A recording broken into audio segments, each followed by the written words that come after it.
Bismillahirrahmanirrahim. Assalamualaikum warahmatullahi wabarakatuh.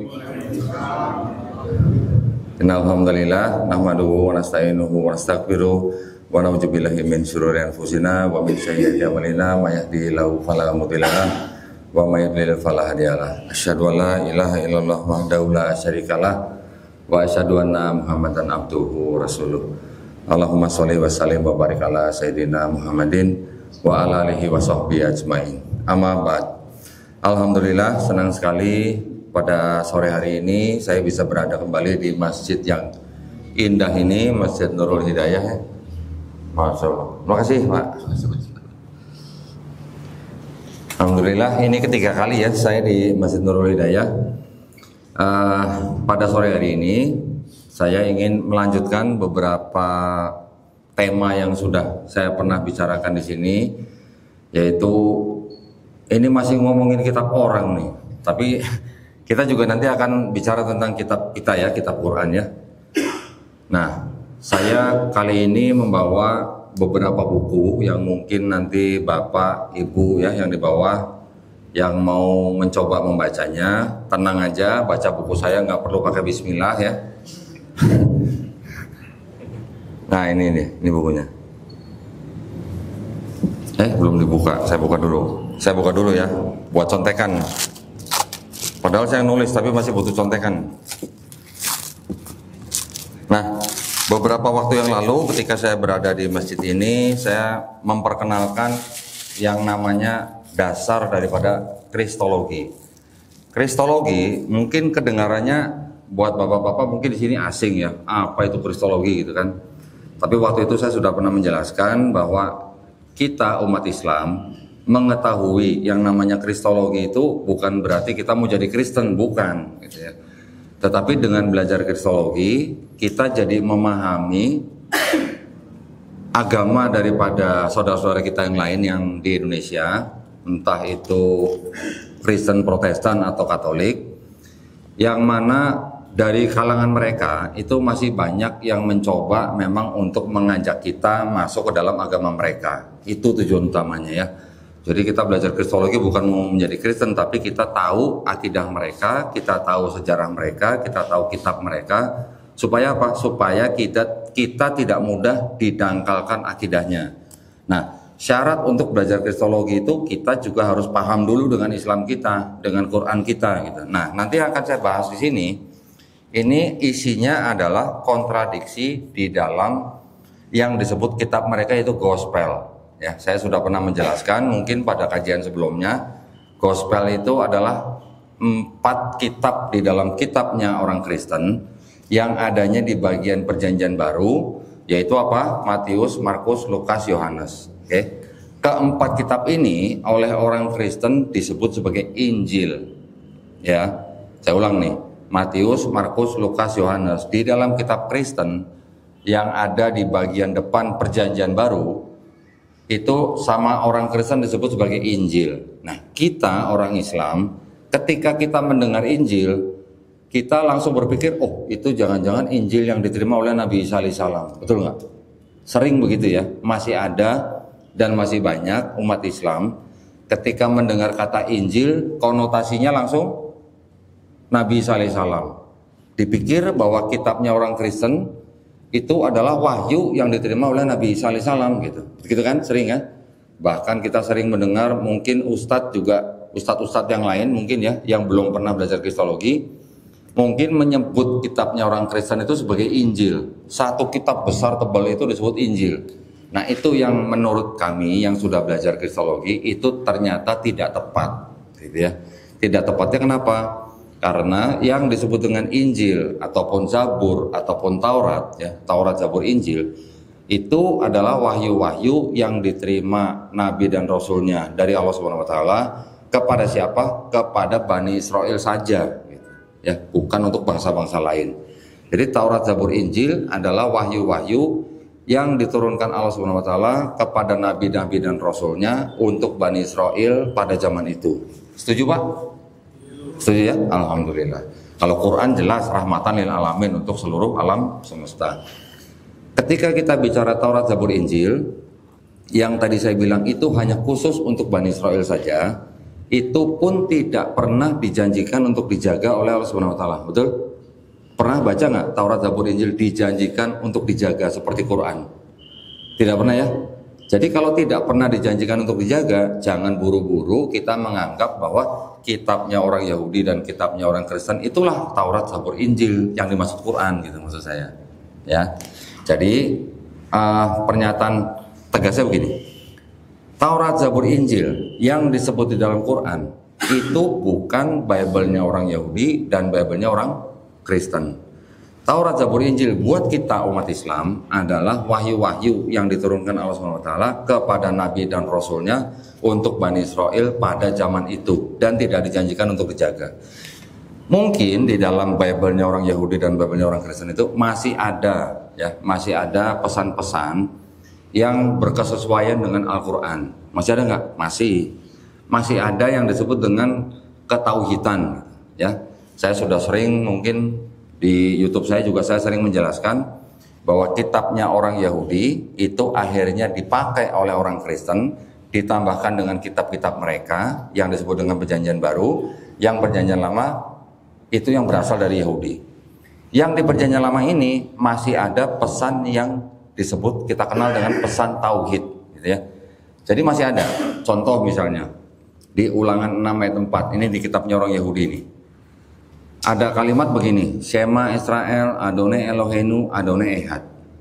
Dengarlah hai bangsa Israel, Tuhan itu Allah kita, Tuhan itu Esa. Ya. Sama yang sering dengan kita baca, Qul huwallahu ahad. Sama, ada ahad, ada ehad. Ketika pesannya di dalam kitabnya orang Yahudi ini dipakai oleh orang Kristen, yang mana orang Kristen ini menulis kitab-kitab mereka dari mulai pertengahan abad pertama sampai abad kedua, di dalam kitab-kitabnya orang Kristen juga masih bisa dikatakan ada sedikit ketauhidannya.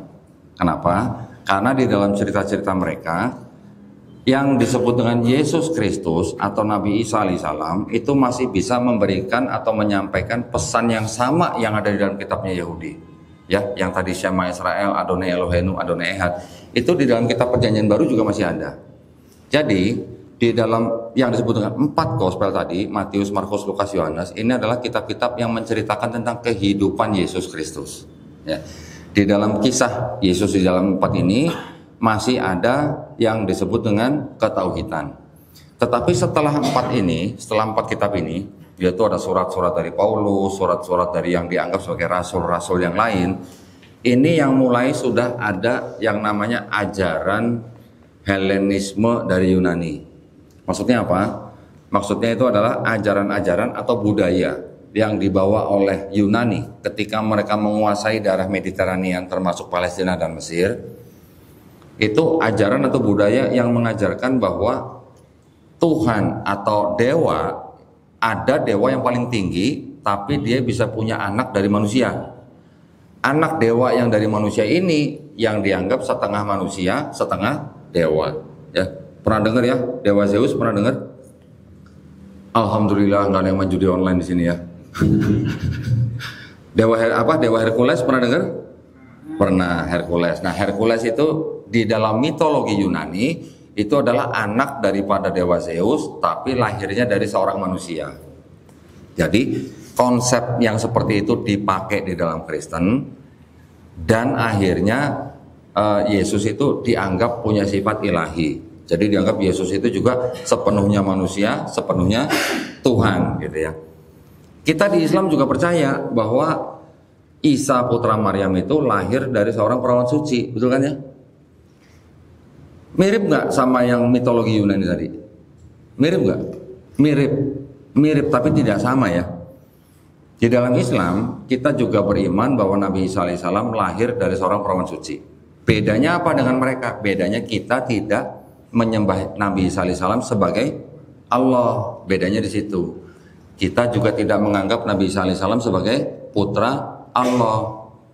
Ya, jadi di dalam Islam kita hanya menempatkan Nabi Isa alaihissalam sama seperti nabi-nabi yang lain, hanya sebagai hamba Allah. Ketika Nabi itu juga Rasul, dia menerima risalah disampaikan hanya untuk Bani Israel. Bedanya di situ, gitu ya. Nah, Di dalam kitabnya Yahudi dan kitabnya orang Kristen, Perjanjian Lama dan Perjanjian Baru, ini ternyata memang terbukti bahwa semuanya itu adalah tulisan daripada manusia-manusia yang memang berbeda zaman, berbeda daerah, berbeda tradisi, dan berbeda budaya. Keseluruhan kitabnya orang Yahudi plus kitabnya orang Kristen, ini menurut sejarah, ini memakan waktu kira-kira 1.500 tahun.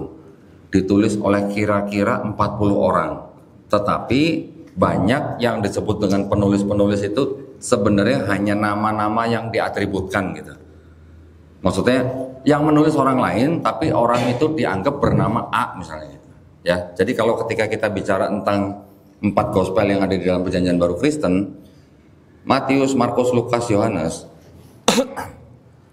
nama-nama itu adalah nama-nama yang diatributkan oleh bapak-bapak gereja di abad kedua gitu. Bukan berarti yang nulis benar-benar namanya Matius, bukan, itu adalah tradisi ya.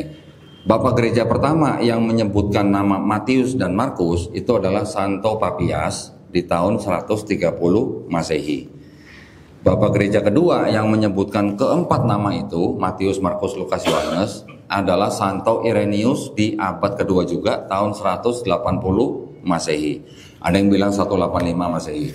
Jadi nama-nama itu adalah nama-nama yang diatributkan oleh pemimpin gereja mereka di abad kedua ya.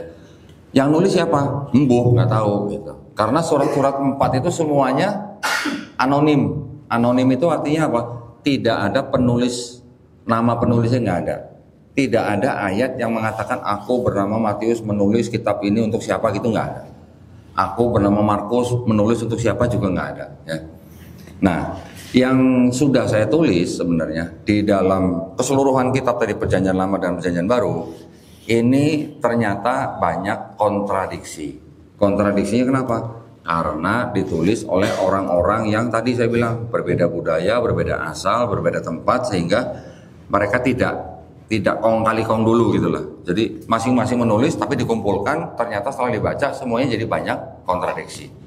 Apalagi yang di dalam Perjanjian Lama yang kitabnya orang Yahudi itu ada yang disebut dengan Pentateuch atau Torah, kalau orang Yahudi bilang Torah gitu ya. Ada 5 kitab yang disebut dengan 5 kitab Musa. 5 kitab Musa itu adalah namanya apa? Kejadian, Keluaran, Imamat, Bilangan, Ulangan. Ya, nggak usah dihafalin mas. Di dalam 5 kitab Musa itu ternyata sekarang menurut ahli-ahli Perjanjian Lama sendiri, baik dari kalangan Yahudi maupun kalangan Kristen, mereka berani mengatakan bahwa ternyata yang 5 kitab Musa ini berasal dari banyak sumber, bukan satu penulis yang masuk ke dalam 5 kitab ini. Tapi ada berapa? Ada 4 sumber. 4 sumber ini adalah yang kita kenal mungkin kalau kita istilahnya mazhab gitu kali ya. Di Islam kan ada mazhab kan. Di mereka juga kita sebut mazhab lah, sekolah-sekolah gitu ya. Jadi 4 sekolah atau 4 mazhab ini yang mempengaruhi isi daripada 5 kitab ini. Ini ditulis kira-kira di abad ke-5, ke-6 atau ke-5 sebelum Masehi oleh orang-orang Yahudi atau orang-orang Israel ketika mereka sedang dibuang ke Babilonia. Ketika mereka sedang dikuasai oleh bangsa Babilonia. Ketika mereka dibuang di Babel atau Babilonia, mereka menyusunlah kitab-kitab mereka. 4 mazhab ini disebut sebagai Yahwis, Elohis, Deuteronomis, dan Priestly. Jadi 4 sumber kisah masuk ke dalam 5 kitab Musa yang disebut. Makanya di dalam 5 kitab Musa ini banyak sekali cerita-cerita yang berulang. Ada yang 2 kali, ada yang 3 kali. Yang 2 kali disebut doublets, yang 3 kali disebut triplets. Kisahnya berulang, tapi beda gitu.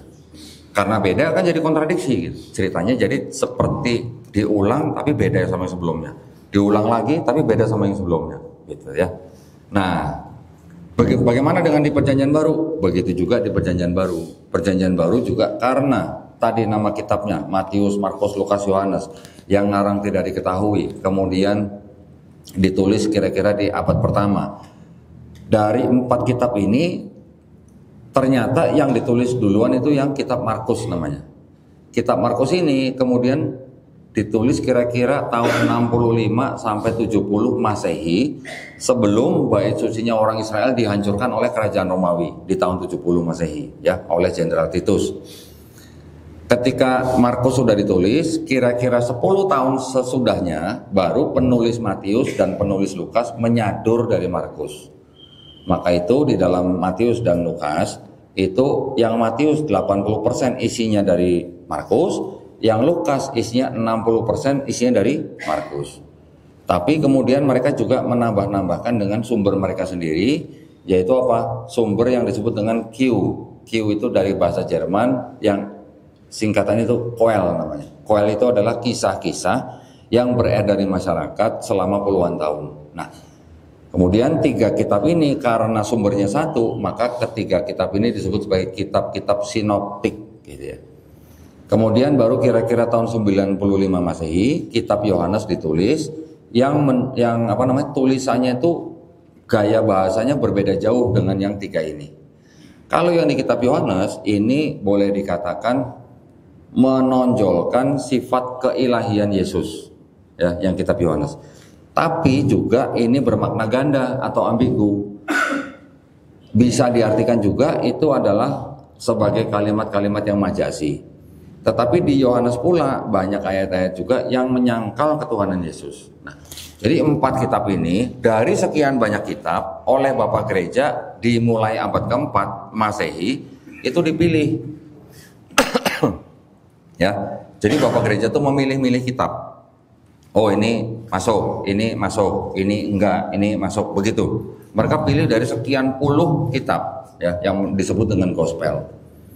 Ketika ada kitab-kitab yang tidak sama, itu nanti disingkirkan atau dibakar atau dibuang karena berbeda kelompok, gitu ya. Jadi Kristen-Kristen yang awal tuh memang awalnya tidak semuanya akidahnya sama. Dari mulai kelompok Kristen yang disebut dengan kelompok Gnostik, nanti ada kelompok Kristen Arianisme, kelompok Nazarin, kelompok Ebionites. Ini kelompok-kelompok yang tidak menyembah Yesus sebagai Tuhan.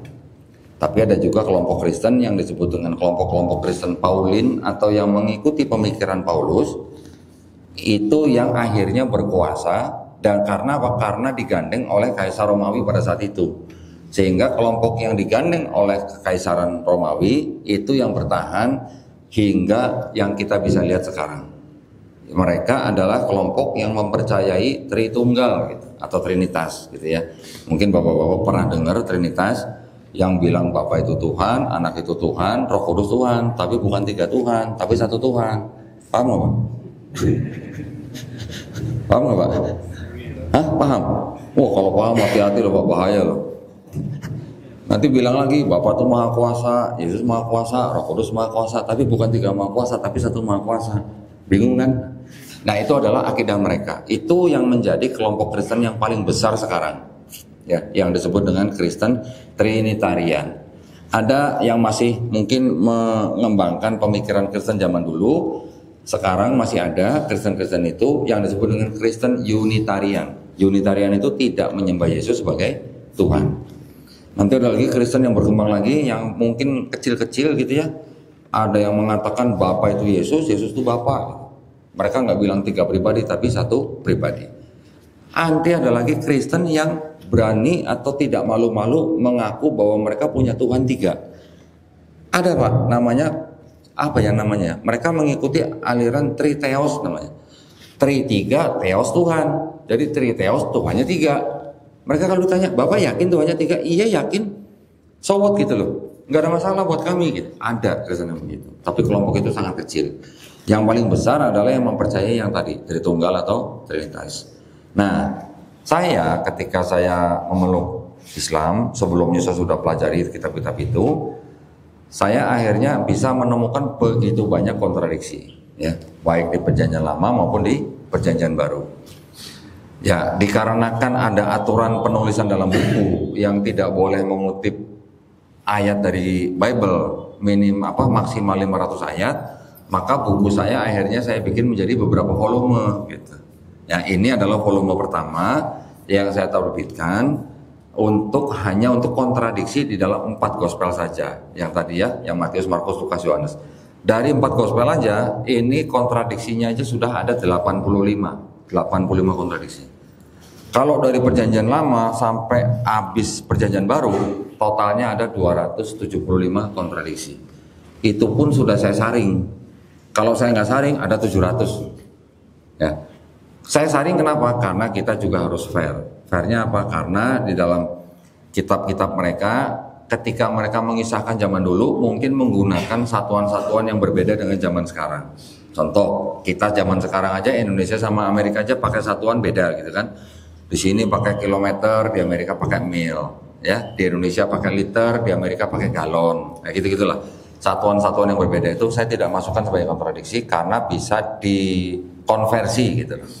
Nah, yang saya benar-benar masukkan ke dalam kontradiksi itu adalah kontradiksi-kontradiksi yang memang sudah tidak dapat direkonsiliasi oleh mereka sendiri. Bisa kenapa? Bisa karena kesalahan penyalin. Bisa juga karena memang sumber kisahnya berbeda, ya, seperti yang tadi saya ceritakan. Macam-macam. Jadi sumber kontradiksinya macam-macam. Nah, sebelum kita ke situ dulu, kan tadi saya bilang, kalau kita mau belajar kristologi, kita Islamnya harus kuat dulu, betul kan?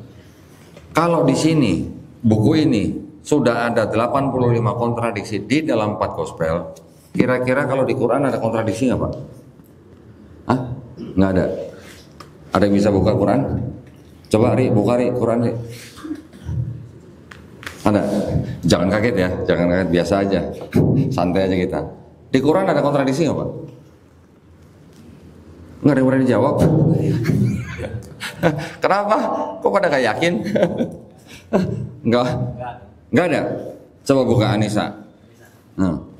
Ayat 82. Coba. Jangan kaget dulu Pak, tenang aja Pak. Udah? Baca terjemahannya aja lah. Nanti kalau wah, Ari udah deg-degan nih katanya. Ayat 82. Coba dibaca.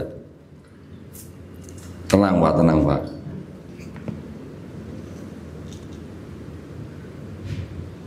Belum? 82. Anissa. Coba bacain terjemahannya aja. Saya nemu satu soalnya kontradiksi. Apakah mereka tidak memperhatikan Al-Quran? Kalau kiranya Al-Quran itu bukan dari sisi Allah, tentulah mereka mendapat pertentangan yang banyak di dalamnya. Nah, itu ada kontradiksi kan? Ya kan? Pertentangan kontradiksi kan? Maksudnya apa di ayat itu? Kenapa saya kasih ayat itu? Kalau Quran ini tidak berasal dari Allah SWT, pasti banyak kontradiksi. Berarti ada kontradiksi nggak? Hah? Ada satu, hanya kata, perkataannya ada, tapi bukan. Ya, jangan panik dulu. Saya hanya menunjukkan bukti bahwa di dalam Quran tidak ada kontradiksi karena ada pernyataan yang khusus atau langsung dari Allah SWT bahwa Quran ini berasal dari Allah SWT, Tuhan Sang Pencipta langit dan bumi dan manusia, makanya tidak ada pertentangan atau kontradiksi, atau dalam bahasa Arabnya ikhtilafan. Ya. Kalau di sini ada pernyataan begitu nggak? Di Bible, maksud saya di Bible. Di kitab mereka ada pernyataan begitu nggak? Kalau bukan ini berasal dari Tuhan yang Maha Esa, maka banyak kontradiksi. Nggak ada. Bahkan Quran juga, di dalam Quran kan juga secara tegas disebutkan di Quran surat Al-Baqarah ayat 2, jelas-jelas sangat berani menyatakan bahwa di dalam kitab ini tidak ada keraguan. Iya kan? Betul kan? Begitu beraninya. Dulu waktu saya pertama kali sebelum masuk Islam, saya baca itu, saya bilang ini sombong bener gitu yang nulis ya. Berani-beraninya bilang di sini tidak ada keraguan gitu. Karena saya habis baca Bible yang banyak keraguan gitu. Ya. Nah, jadi ketika kita sudah paham, yakin betul di dalam Quran tidak ada kontradiksi, nah kita sekarang belajar kontradiksi di dalam kitab sebelah. Tapi belajar kitab sebelah dengan kontradiksi itu bukan berarti kita mau jadi orang Kristen, bukan. Ya, kita mau mempelajari ini hanya untuk supaya iman kita, akidah kita makin kuat, makin tebal supaya tidak mudah dimurtadkan. Itu aja ya tujuannya ya. Nah, saya menyusun buku ini kira-kira tahun 2018. Ketika waktu itu saya punya proyek, saya ini kontraktor ya, bukan kontrak sono kontrak sini, bukan. Saya kontraktor pemborong. Proyek saya itu adanya di Sumatera Selatan, entah di Palembang, di Lubuk Linggau, atau di daerah sekitar situlah. Karena malam saya punya banyak waktu luang, saya menulis gitu ya. kontradiksi-kontradiksi apa yang ada di dalam Bible. Nah, kalau orang menulis di dalam sebentuk narasi, orang bacanya mungkin membosankan gitu ya. Jadi saya bikinnya dalam bentuk tabel, ya. Karena ada 4 gospel, jadi saya bikin 4 kolom gitu. Yang ini Matius, Markus, Lukas, Yohanes. Terus ada isunya atau ada masalah apa gitu misalnya. Contoh misalnya, Yesus punya silsilah berapa misalnya. Nanti yang di Matius saya kutip ayatnya, yang di Lukas saya kutip ayatnya. Jadi dengan kita membandingkan ayat-ayat itu dalam bentuk tabel, kita tidak perlu menafsirkan kitab suci orang. Karena kita memang tidak boleh menafsirkan kitab suci orang, ya. Tapi kalau saya cuma bandingkan begini kan boleh. Saya cuma bandingkan ayat ini bunyi apa, ayat ini bunyi apa. Tanpa tafsir pun sudah kelihatan bedanya gitu. Itu yang terjadi dalam kitab mereka. Sehingga saya hanya bikin dalam bentuk tabel.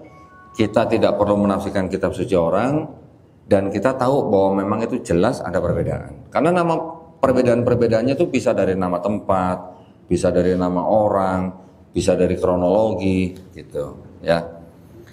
Saya mulai bedah buku ini supaya Bapak-bapak tahu, kurang lebih tahu isinya. Contoh misalnya di dalam kitab Matius misalnya, ya. Ini contoh paling gampang. Tahun berapa Yesus Kristus lahir gitu. Nah, kalau Nabi Muhammad SAW lahir tahun berapa? Mas, tahun berapa? 571. Ada yang bilang 570, ya kan? Yang masyhur mungkin 571. Hafal. Meninggal tahun berapa? Nabi kita loh, masa pada nggak tahu meninggal tahun berapa? Hah? 632 Masehi, ya. Nah, ya kita makanya saya bilang tadi, kalau kita mau belajar kitab orang, kita harus tahu dulu dong Islam kita dong ya. Pelajarin ya nabi kita, sahabat-sahabat, bagaimana Quran disusun, bagaimana Quran dikodifikasi. Kita juga harus belajar, kita harus tahu. Supaya apa? Ketika kita belajar ke kitab orang, kita sudah paham dengan kitab kita sendiri gitu. Ya. Oke. Di sini saya ada satu isu, tahun berapa Yesus lahir.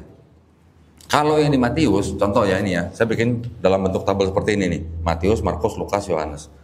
Kalau yang di sini, Yesus diceritakan lahir pada zaman Raja Herodes.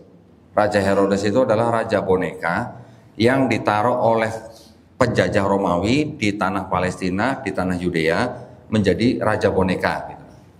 Tapi kalau yang di Lukas, diceritakan Yesus itu lahir ketika zaman seorang pejabat Romawi namanya Kirenius menjadi gubernur Syria. Kira-kira kalau baca begini, apa masalahnya gitu? Tapi kalau kita pelajarin sejarah, ternyata ada perbedaan bisa lebih dari 10 tahun bedanya. Kenapa bisa begitu? Karena menurut sejarah Raja Herodes meninggal tahun 4 sebelum Masehi, ya. Kirenius jadi wali negeri Syria, menjadi wali negeri atau gubernur tahun 6 Masehi. 6 Masehi sama 4 sebelum Masehi berapa tahun? 10 tahun, ya kan? Karena diceritakan juga Yesus ketika lahir ketika itu Raja Herodes memerintahkan untuk membunuh setiap bayi laki-laki yang berusia 2 tahun ke bawah. Berarti Yesus lahirnya kan sebelum tahun 4 sebelum Masehi, benar kan? Kalau 2 tahun anggap aja 6 sebelum Masehi. 6 sebelum Masehi sama 6 Masehi bedanya berapa tahun? 12 tahun. Ya kan? Kalau 12 tahun berarti kalau tadi kita kan ketika saya tanya Nabi kita Nabi Muhammad SAW lahir tahun berapa? Ada yang bilang 571, ada yang bilang 570, bedanya setahun gitu. Ya kan? Dan tidak ada perbedaan kisah orang tuanya siapa, lahir di mana, terus kakeknya siapa dan segala macam. Itu riwayatnya jelas gitu. Tapi kalau di sini sudah ada beda 12 tahun dan ini masih diperdebatkan di kalangan Kristen. Masih sampai sekarang belum kelar gitu. Ini kalau orang Betawi bilang belum kelar gitu. Ya. Jadi yang satu masih bilang yang benar yang Matius, yang satu nanti bilang yang benar yang Lukas gitu. Karena apa? Nah, karena memang waktu itu ya memang belum ada penanggalan, tetapi setelah ini disusun, ini menunjuk kepada 2 orang yang yang berkuasa, satu Raja Herodes, satu Quirinius, yang masanya berbeda gitu. Kalau masanya berbeda, berarti yang lahir yang disebut Yesus itu ada berapa gitu Yesusnya? Betul nggak? Kalau bedanya setahun 2 tahun, kalau kata orang Gelodok masih cincai gitu Pak ya. Ini 12 tahun gitu. Ini salah satu contoh berdasarkan bukti sejarah atau fakta sejarah yang disebut dengan Herodes meninggalnya 4 sebelum Masehi, sedangkan Quirinius menjabat wali negeri Syria itu tahun 6 Masehi. Jadi sudah ada perbedaan seperti itu. Kemudian masih banyak lagi yang lain, ya ini baru salah satu yang lain. Jumlah keturunan misalnya, silsilah dari Yesus sampai ke atas, yang di Matius bagaimana, yang di Lukas bagaimana. Ternyata yang di Matius mereka bilangnya apa? Dari Abraham sampai Daud 14 keturunan. Dari Daud sampai pembuangan Babel 14 keturunan. Dari pembuangan Babel sampai ke Yesus 14 keturunan. 14. Penulis Matius. Kenapa begitu? Karena Matius ingin menggunakan yang disebut dengan gematria nama daripada Nabi Daud alaihissalam. Nama Daud itu kalau dihitung dengan gematria ketemunya angka 14. Kenapa kok mesti Daud? Karena Yesus dianggap sebagai keturunan Daud. Ya, di dalam Kristen itu kan mereka memang meyakini bahwa Yesus ini adalah anak Daud karena disebut sebagai Mesias yang dijanjikan oleh kitabnya orang Yahudi gitu. Ada keterkaitannya gitu. Ternyata ketika kita hitung dari Abraham sampai Daud benar 14. Dari Daud sampai pembuangan Babel benar 14. Tapi ketika dari pembuangan Babel sampai Yesus ternyata cuma 13. Ini yang nulis salah ngitung atau bagaimana gitu. Ya, ini terjadi dan ini bisa dibuktikan gitu. Nanti Bapak bisa cek di sini, bisa cek di kitab mereka juga bagaimana. Kelihatan gitu ya. Nah, terus ini yang di Matius. Yang di Lukas bagaimana? Yang di Lukas nama-nama leluhurnya yang Yesus itu semuanya berbeda. Yang di Matius sama di Lukas nama leluhurnya beda. Nanti kalau orang Kristen bilang, oh itu karena yang di Matius itu adalah silsilah Yesus melalui jalur ayahnya Yusuf gitu misalnya. Yang di Lukas itu adalah nama-nama leluhur Yesus melalui jalur ibunya Maria gitu. Tapi semuanya ke Daud. Tapi yang Yusuf melalui ke Daud melalui keturunan anaknya Daud yang namanya Salomo atau kita kenal dengan Nabi Sulaiman alaihissalam. Yang di Lukas nyampe ke Daud melalui anaknya yang Nathan. Gitu.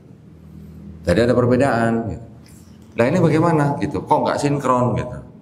Ya, ini contoh yang berikutnya. Nanti ada lagi contoh misalnya setelah Yesus lahir sama orang tuanya dibawa kemana gitu misalnya. Kalau di Matius diceritakan bahwa ketika Yesus sudah lahir, karena Yesus mau dibunuh sama Herodes, Yesus dibawa oleh ayahnya, ayah tirinya yaitu Yusuf. Yesus dibawa oleh ayahnya dan ibunya kemana? Ke Mesir. Setelah dari Mesir, Raja Herodes mati, baru diganti oleh anaknya yaitu Arkelaus. Baru Yusuf dan Maria dan Yesus kembali ke Israel, tapi tidak tinggal di Yerusalem, tinggalnya di Nazaret. Kalau yang di Lukas ceritanya bagaimana? Yang di Lukas ketika Yusuf dan Maria tinggalnya bukan di Yerusalem awalnya, tapi di Nazaret. Ketika ada sensus, baru mereka datang ke Yerusalem. Setelah sampai di Yerusalem, waktunya Maria melahirkan, lahirlah Yesus. Setelah disunat, kemudian diserahkan kepada Bait Allah. Kemudian saya bacanya Allah ya, bukan Allah ya, karena nggak ada tasdidnya di Bible ya. Baru Yesus dibawa oleh orang tuanya kemana? Kembali ke Nazaret. Pada akhirnya memang sama-sama kembali ke Nazaret, tapi awal mulanya ceritanya beda.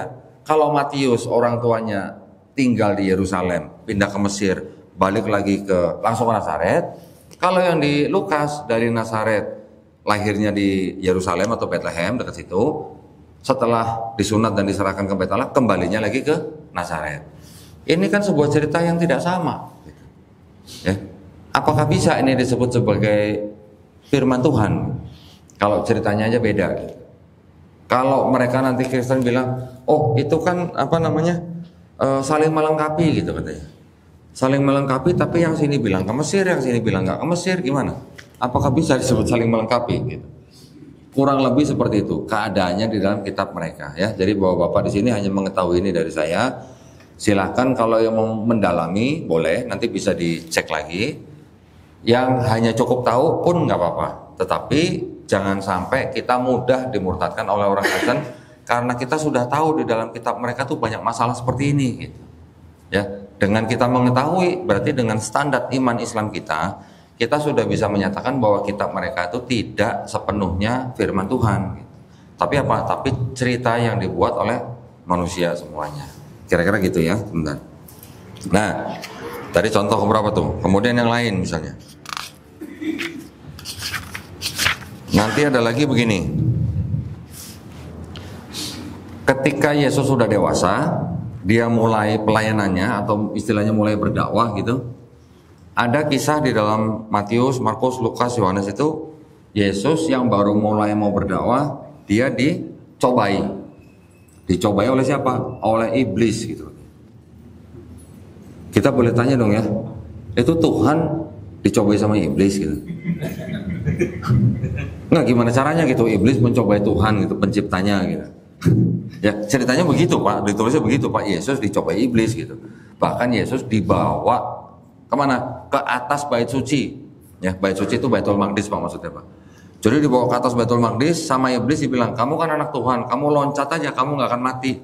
Kamu nanti pasti ditolong sama malaikat-malaikat. Iya, di Bible diceritakan kita tidak boleh mencobai Tuhan. Nanti dicobain lagi sama iblis. Itu coba rubah batu menjadi roti gitu. Ini berani banget gitu ya iblis nyobain Tuhannya gitu. Yesus jawab, kita hidup bukan dari roti aja tapi dari firman Tuhan.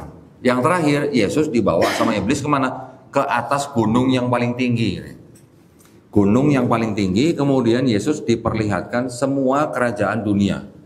Iblis bilang, itu semua kerajaan dunia aku berikan kepadamu kalau kamu menyembah aku. Wih, nekat banget ya. Iblis nyuruh Tuhannya nyembah dia gitu. Gimana coba? Dari situ aja kita sudah melihat kejanggalan. Kalau dikatakan dari atas sebuah gunung yang paling tinggi bisa melihat seluruh kerajaan dunia, berarti buminya datar apa bulat Pak? Hah? Datar ya berarti ya? Loh, kalau bisa ngelihat seluruh kerajaan dunia kan berarti buminya datar berarti kan kalau gitu kan? Kalau buminya bulat begini, gunungnya di sini, gimana cara yang lihat gunungnya di sini? Kan nggak bisa.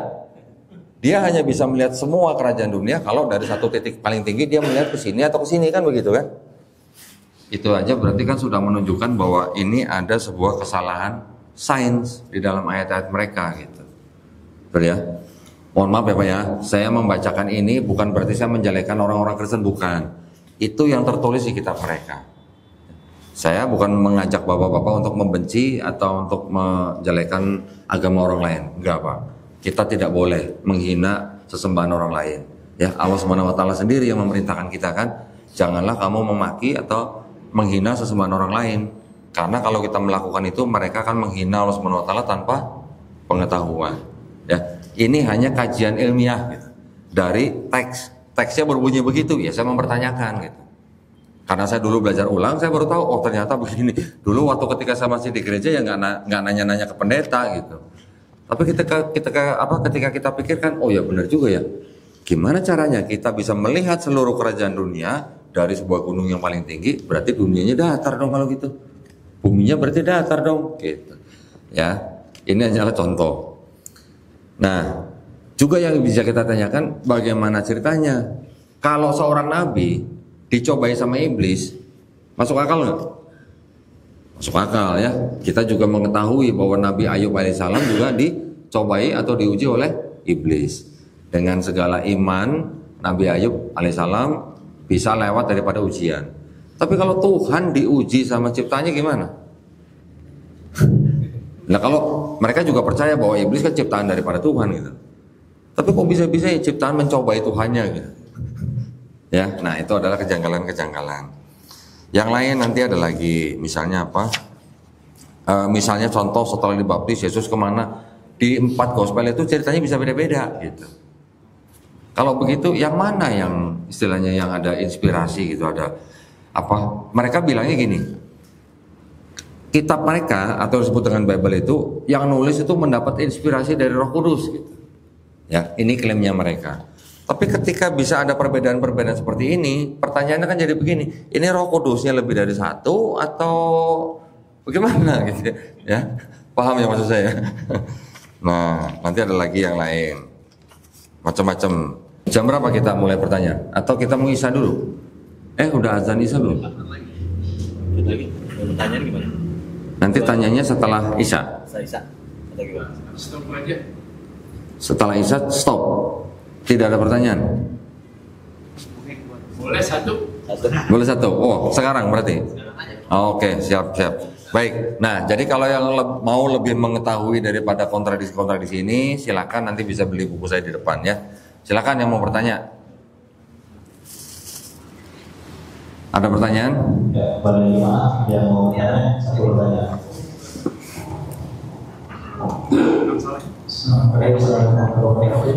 Waalaikumsalam.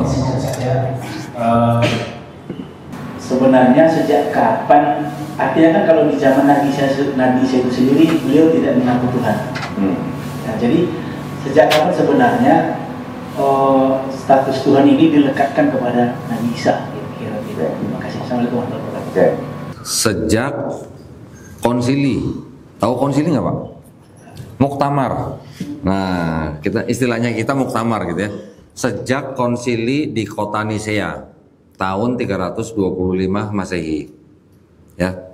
Udah berarti kalau Yesus abad pertama tahun 325 berarti kan abad keempat. Berarti sudah hampir 300 tahun ya semenjak Nabi Isa alaihissalam atau Yesus Kristus ini tidak ada atau diangkat. 300 tahun kemudian baru orang-orang berani menetapkan bahwa Yesus itu punya sifat ilahi atau punya hakikat yang sama dengan Tuhan gitu. Tahun 325 Masehi di kota Nisea. Ya, kota Nisea itu sekarang adanya di Turki. Ya. Ada lagi pertanyaan? Sebelum azan nih. Bapak tadi kata mau nanya, Pak. Ya, baru ngomong azan. Alhamdulillah. Baik, kalau begitu terima kasih banyak nih. Aduh, saya sebenarnya masih pengen cerita banyak, tapi karena waktu yang membatasi, saya mengucapkan banyak terima kasih kepada DKM Masjid Nurul Hidayah dan mudah-mudahan kita bisa berjumpa kembali ya dengan kajian-kajian yang tematik. Saya juga berdoa mudah-mudahan kita semuanya dilindungi dan dirahmati Allah Subhanahu wa taala. Mudah-mudahan kita semuanya istiqomah dan husnul khotimah. Amin ya rabbal alamin. Akhir kata, wabillahi taufiq wal hidayah. Wassalamualaikum warahmatullahi wabarakatuh.